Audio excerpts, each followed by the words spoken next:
So we're jumping in with some more Battletech Q&A. And in this vlog, we're going to explore the question, build that checklist, starting your own mercenary company. This was following up on a couple of comments from the previous video where we were exploring this idea of literally jumping into the narrative of Battletech. You have all of these awesome machines.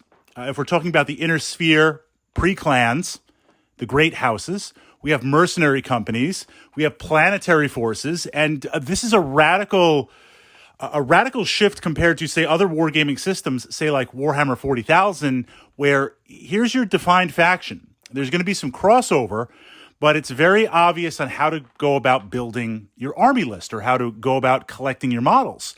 You jump into Battletech, and what you begin to see is this creativity. There are absolutely no limits, and we explored this in looking at some of the machines that the different great houses have. I pushed that up to my Battletech playlist here on the channel, but the idea being that the Star League, before the fall of the Star League, these mechs and machines were scattered throughout the entire known space.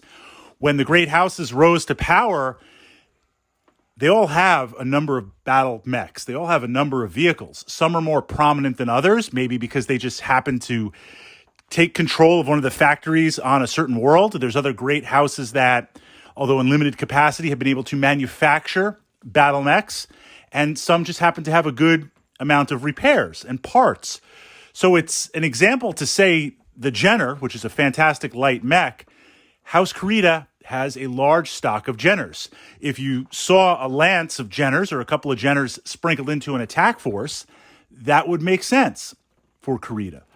But certainly Jenners exist in the other houses. Nothing is stopping you from fielding a lance of yellow Davian Jenners.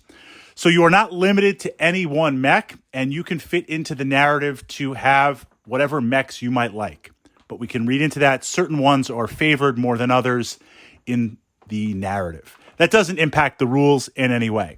Now, starting a mercenary company, this is where things get even more interesting. And I want to encourage you to embrace that narrative. We see a lot of mercenary companies that might travel throughout the inner sphere. We see mercenary companies that primarily are established and work with or even within the boundaries of one of the great houses. We see other mercenary companies throughout the narrative that have a contract with a certain house and then years later shift to another. So the question from that perspective, what battle mechs do you want to play? Build your mercenary company out of that. Now, I would say, this is where we get into the painting of the mechs, and certainly you don't have to paint your miniatures, but certain mercenary companies, just like the great houses, have taken on a certain design. So they are represented in that narrative. They are represented on the battlefield. There's no doubt that it's whatever mech company, Merc company, because they are showing their colors as much as the other houses are. But you have a lot of leeway. You can come up with and paint your own mercenary company however you want. Now, I'm going to share with you a little backstory about one of my mercenary companies, because just when you think you have enough mechs and you're good to go, there's always more mechs out there. So when I was starting this new mercenary company, I wanted to add a little bit of a Battletech flavor, some Battletech spin to it. Certainly there are machines and there are crossovers. I have 4 mercenary companies and 2 great houses. I like certain mechs. So mechs like the Battlemaster and other acquisitions, they appear in all of my houses and mercenary companies because I love the mech. But that said, there are certain mechs that only appear in certain mercenary companies because that's what I felt like doing. So this is the backstory with this mercenary company. The commander, through various dealings, got a hold of a bunch of Ost-class mechs. The Ost War, the Ost Scout, the Ost Man. And essentially these were from Kong Industries, a showroom, through some wheeling and dealing, some navigation, some machinations and guile, all that type of stuff. He obtained these 6 or 7 mechs, and that was the start of his mercenary company. And included in there as a mech commander, he was fielding a Mackie. Now, that was just a tabletop excuse because I really didn't have these other mechs in my collection, and I wanted to start fielding a lot of Ost-class mechs. So we jump in, and we're utilizing that. Now, over time, I wanted to add some other kind of diverse or different. I was going to say oddball, but that's not really a true representation, a true capture word. Other mechs that I don't regularly play. So I added a Scorpion. I added a Goliath. I added some tanks. And once I had a good collection with that, I came up with my own house rule. Now, I'm not playing any campaign.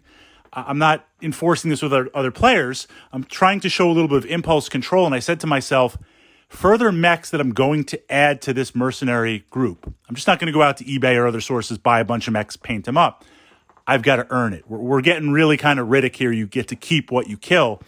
So as I play Battletech with my friends, if I destroy one of their mechs, an opposing mech, and I win the mission, then I'm just playing the narrative like I was able to salvage that. So if I am playing a mission with you and I'm scouting back and forth and we're skirmishing and I destroy a stinger and I take the field and I win it, I make a note. I now give myself permission to go out and buy a stinger model and add that to my collection.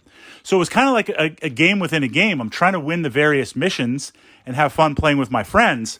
But when I see a mech I'd like to acquire, I have to destroy it on the tabletop. And then I can work that into my narrative. And certainly my Battletech friends keep their mechs. It's not like we're swapping back and forth. But I say that because you can really build and customize a mercenary company to fit into that narrative. Now, here's where things get a little bit interesting. And certainly you would find this in the great houses also, but to a lesser extent, because even the weakest of the houses, even the weakest planet within the inner sphere, has a tremendous amount of tech and backing that they can utilize or shift as needed. Mercenary companies, you're kind of on your own, even if you're a larger, more established one. So you might pull in mechs that have been downgraded or changed significantly and use that as an opportunity to model up some mechs. Now, Battletech is Wysiwyg in that, generally speaking, what you see is what you get. It has to be the mech. So if I'm playing a Battle Master, generally speaking, I want to have that Battle Master miniature so my opponent can accurately identify what it is on the table. But if I'm playing an odd variant or if I'm playing something different, I don't have to have that modeled up. I really don't know any Battletech players that do. In the comments, like 3 or 4 of you will be like, Fritz, I have every major variant that's out there. You could go in that direction, but it's not like other war games where it must be exactly, if you have a combi weapon, it has to be a combi weapon. If it's a heavy weapon, it has to be a heavy weapon. If you're playing a Marauder, it could be any of the classes of the Marauder. But there's also a unique chance to customize these mechs and play that into the narrative. So this idea, I use the Marauder as an example. When I was playing in a campaign, I have a Marauder in my mercenary company. When I was playing in a game, I'd taken a lot of damage. We were playing a campaign system, multiple battles, and I didn't have enough to fully restore this Marauder, the weapon systems. Both arms got blown off. I mean, regardless of your weight class and tonnage, the arms are the weakest points on the mech. I could replace the medium lasers, but I didn't quite have enough parts/money for the PPCs. So I downgraded them to large lasers. Not as much of a punch, saving a little bit of heat, but an interesting switch. So I actually modeled a little bit of a lens extension to add on to it to represent the fact, just for myself. It's not mandatory, it's not required, but just for myself to represent that. And I kind of like that as a command mech. So you might find, based on the history of your mercenary company, where you have some units that have been significantly altered to accommodate various tech levels, you might say, hey, I like playing this. And you can build that into your narrative. You can bake that into your narrative to model up officially one of these variant mechs. I will say the only mech in my collection that I always play the variants significantly, and I've modeled them up that way, is the Skirmish Locust. This is the variant that has the two SRM packs and the medium laser. So I've physically replaced the machine guns with that model to have the short-range missile tube packs, because I extensively play that. And I thought, well, if I'm going to field 12 to 15 of these Locusts, then let's invest in the looks. But again, not mandatory. You can play the machine gun variant as any of those variants or explore back and forth. So if we were looking for building a mercenary company, here are the hard, fast rules. That's what's interesting about Battletech.